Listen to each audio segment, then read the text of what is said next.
دیکھیں جی، ان کے پاس نہ کوئی اکانومک ٹیم تھی، یہ پورے جھوٹ پہ مبنی اور یو ٹرنز پہ مبنی ان کی سیاست چل رہی ہے.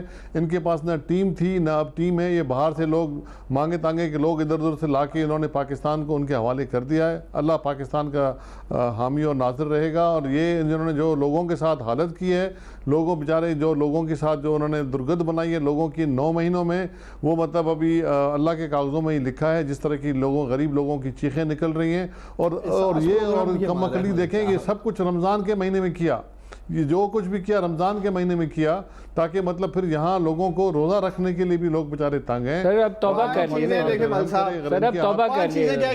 اب طائب ہو گئے، اب توبہ کر لیجیے. 5 چیزیں کوئکلی کہہ کے جا رہا ہوں. احساس پروگرام غربت مٹانے کے لیے، لو کاسٹ ہاؤسنگ جن کے پاس گھر نہیں ہے، خرید نہیں سکتے ان کے لیے، پناہ گاہ ان کے لیے جن کے سر پہ چھت نہیں ہے، انصاف صحت کارڈ ان کے لیے جو صحت افورڈ نہیں کر سکتے، اور کامیاب جوان پروگرام آ رہا ہے. میرا پروڈیوسر کہہ رہا ہے بریک لینی ہے.